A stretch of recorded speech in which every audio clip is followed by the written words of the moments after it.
Kabupaten Timur Tengah Selatan atau TTS dapat disebut sebagai daerah terpopuler di Nusa Tenggara Timur, NTT. Daerah ini memiliki luas 3.955 km persegi. TTS memiliki letak strategis yang berbatasan dengan Kabupaten Kupang hingga Laut Timor. Dengan kondisi ini, TTS mudah dijangkau dari pusat kota Kupang, yakni sekitar 2 hingga 3 jam berkendara. Sementara itu, karena posisinya dekat Laut Timor, TTS punya potensi perikanan yang melimpah. Namun dengan tingkat curah hujan di bawah normal, musim kemarau di sini bisa mencapai 8 hingga 9 bulan.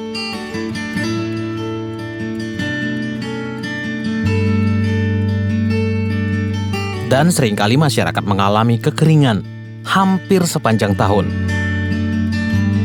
Kondisi lingkungan yang tidak mampu mendukung masyarakat yang rata-rata berprofesi sebagai petani jeruk ini membuat perekonomian di daerah ini semakin melemah. Hal itu juga berdampak pada pendidikan anak-anak, di mana ekonomi yang lemah membuat orang tua tidak memiliki biaya untuk keperluan anaknya bersekolah. Ditambah lagi, banyak ditemukan anak-anak yang putus sekolah di sini. Dengan kondisi alam dan lingkungan yang serba terbatas, masyarakat di TTS masih bertahan tinggal dan menetap di daerah ini.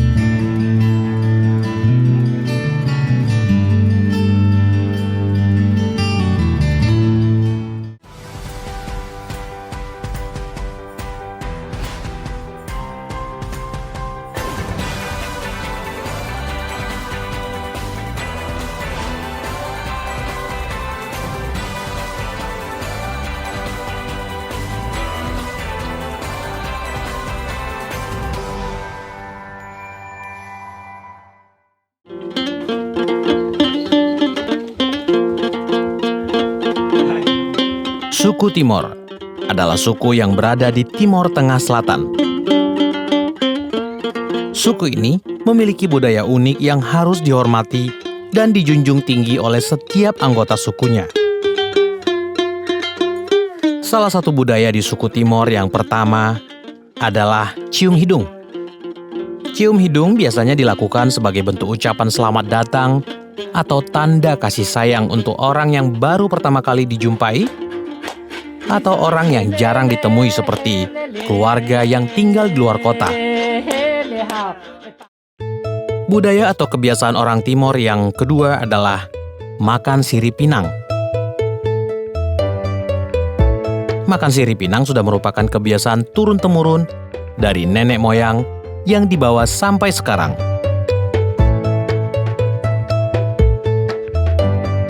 Makan sirip pinang ini biasanya dilakukan sebagai tanda hormat atau ucapan selamat datang untuk tamu yang berkunjung ke rumah atau seorang kenalan yang baru dijumpai. Budaya di suku Timor yang ketiga adalah makan jagung. Makan jagung menurut masyarakat di Timor lebih terasa lezat dibanding dengan nasi. Konon, makan jagung juga membuat gigi lebih kuat.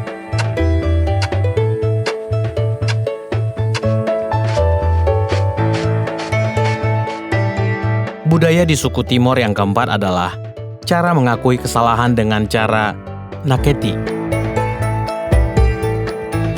yang artinya pengakuan. Naketi biasanya dilakukan saat mengalami suatu masalah atau tantangan.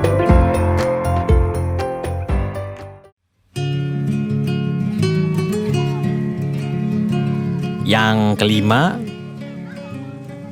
ini sebenarnya bukan budaya suku Timor atau sesuatu yang menarik, tapi ya masih berlangsung hingga sekarang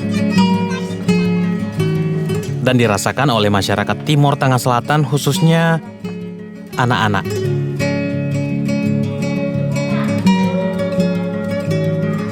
yaitu budaya sulitnya akses menuju sekolah. Hal ini menjadi polemik bagi anak-anak yang berada di pelosok.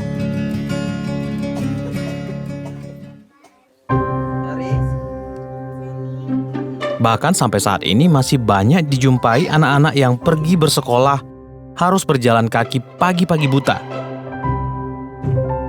7 hingga 8 kilometer untuk sampai ke sekolah. Tidak ada kendaraan umum. Hal ini berbanding terbalik dengan pendidikan yang berada di perkotaan, yang dimana akses menuju sekolah sangat mudah dan banyak alat transportasi yang memudahkan anak-anak untuk pergi ke sekolah. Sarana dan prasarana yang masih jauh dari kata-kata memadai, ketersediaan buku-buku pendidikan dan jaringan internet pun tidak ada. Sekolah di daerah pelosok banyak yang belum memiliki fasilitas komputer. Hal ini menjadi kendala ketika anak-anak ingin mendapatkan referensi tambahan tentang mata pelajaran yang sedang mereka pelajari melalui internet.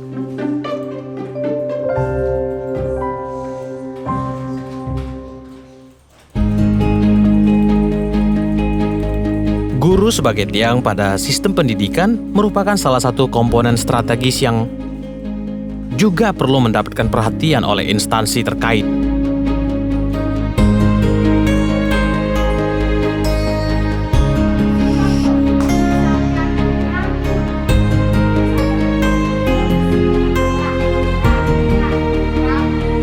Misalnya dalam hal penempatan guru.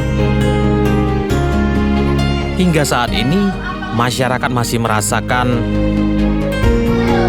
jumlah guru sangat kurang. Terutama daerah-daerah pelosok. Kesenjangan sosial, kesenjangan sarana, dan kesenjangan prasarana yang terjadi di dunia pendidikan Indonesia memang harus diselesaikan bukan oleh pemerintah saja, tapi oleh kita juga sebagai warga negara.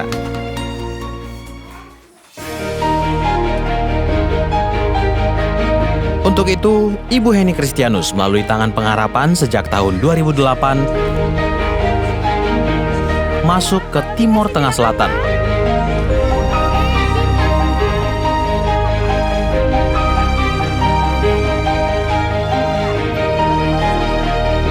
Mendirikan Feeding and Learning Center di daerah yang tidak memiliki sekolah,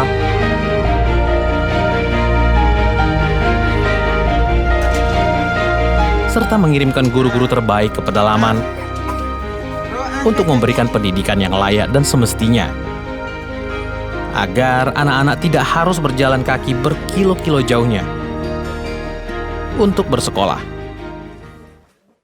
Di sini di bimbel ini banyak anak-anak yang sudah kelas 4, kelas 5, tapi tidak bisa membaca, tidak tahu membaca. Terus tulisannya terbalik semua.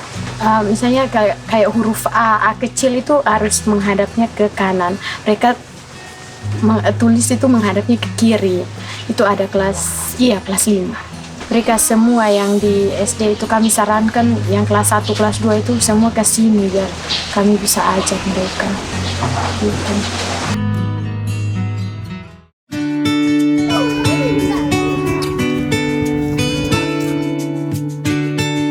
Teliu,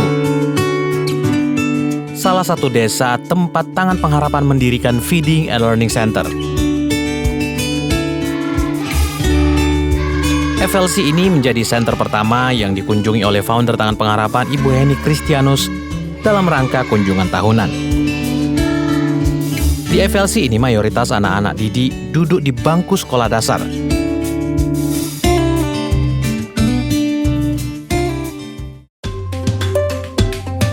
Setiap harinya anak-anak di FLC ini harus berangkat pagi-pagi sekali, berjalan kaki ke sekolah yang jaraknya jauh. Tidak jarang kondisi yang lemah karena sehabis berjalan jauh membuat anak-anak ini tidak fokus dalam mengikuti pelajaran yang disampaikan.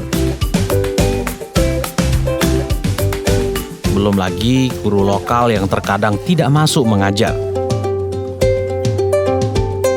Lemahnya perekonomian keluarga pun membuat anak-anak ini lebih memilih tidak bersekolah dan membantu orang tua bertani atau sekedar mengurus urusan pekerjaan di rumah.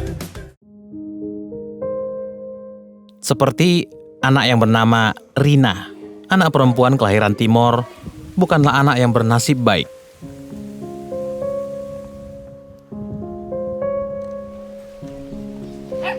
Ia tinggal di rumah yang amat sederhana. Dan ayahnya memilih pergi meninggalkan rumah sejak 2017 lalu. Hingga mamanya menjadi pahlawan untuk keempat orang anaknya. Rina anak kedua dari 4 bersaudara. Kakaknya mengalami kelumpuhan dikarenakan kecelakaan yang dialami saat kecil. Sehingga Rina menjadi tumpuan untuk bisa membantu mamanya. Kejadian yang dialami Rina bukan alasan Rina untuk tidak semangat menjalani kehidupan, terlebih untuk sekolah. Rina saat ini duduk di kelas 6 SD Negeri Lao. Jarak rumah dengan sekolah tidak jauh, sekitar 2 km. Rina tergolong anak yang cerdas di sekolah. Untuk membantu meringankan mamanya yang bekerja sebagai juru masak di sekolah PAUD, Rina mengambil alih pekerjaan rumah. Salah satunya memasak untuk adiknya. Keadaan ini tidak menyurutkan niat Rina untuk bersekolah.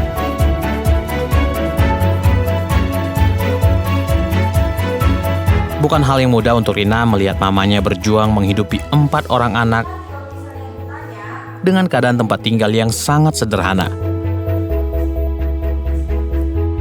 Dia pun mempunyai cita-cita yaitu sebagai juru masak hebat yang terinspirasi oleh mamanya.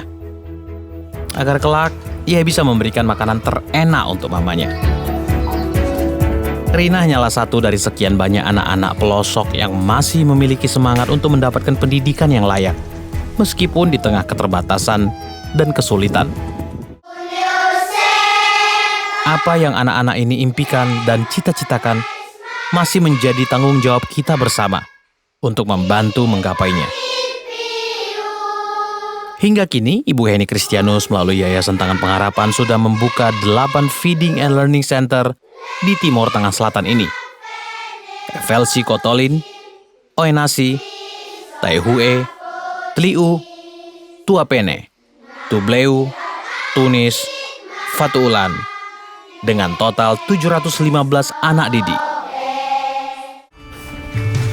Angka ini akan terus bertambah karena Ibu Heni Kristianus berkomitmen untuk terus menjelajah pelosok tanah air dan memberikan kontribusi di bidang pendidikan,